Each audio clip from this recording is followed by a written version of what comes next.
අල්ලි මම අක්කට කතා කරලා කියනවා අක්කේ මහගේ විකුණනවා.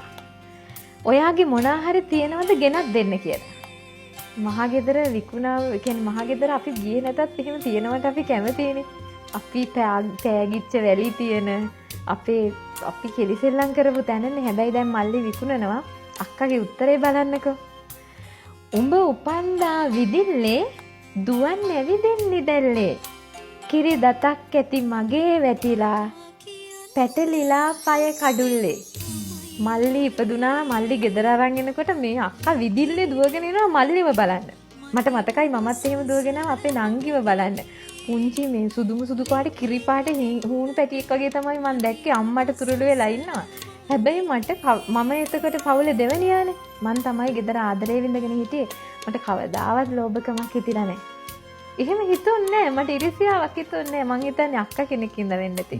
මට හිතුනේ නිකන් අර බෝනික් එක්ක සෙල්ලම් කරන්න ගෙනාවා වගේ එකක්. හැබැයි පොඩි යක්ෂණියක් ඉතින් ඔඩනවනේ. ඉතින් ඔන්න ඊට පස්සේ කියනවා ගේ පහල අර වදුල්ලේ අපේ සෙල්ලම් කැදැල්ලේ කෑල්ලක්වත් ඇතිද බලපං මගේ බෝනිකි තොටිල්ලේ.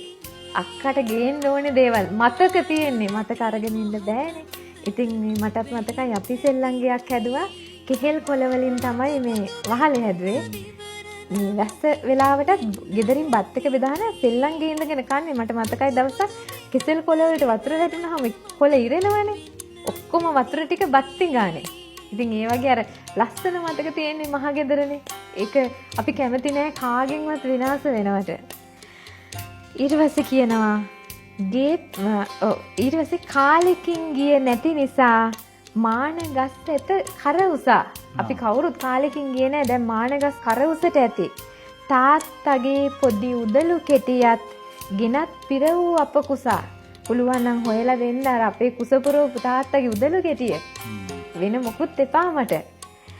දිරා ගිය ගෙයි පිල්කඩ වැටි තිබුණද මුතු ඇට. දූ පුතුන් එනකන් බලාවුන් අම්මෙකුගේ කඳුළුය වට. නොකියා අක්කා කියනවා ඔය ගේ විකුණන්න එපා. උඹගේ මගේ අතීතය අපි දෙන්නගේ සහෝදරකම අපේ තියෙන ලස්සන බැඳීම තියෙන්නේ ඔය මහා ගෙදර ඇතුලේ. තව පිට කෙනෙක් ආවොත් සමහර විට හොඳ ඉඩමක් නම් දැන් නම් වගේ නම් හොටෙල් එකක් ගහයිනේ. අය ඊට පස්සේ එහෙම කියන්නේ අපි හරි ලෝභයි. අපිට ඉස්සරහට දැන් අපි මේ කතා කරන්නේ අපේ මතකනේ. අපි විඳපු දේවල්.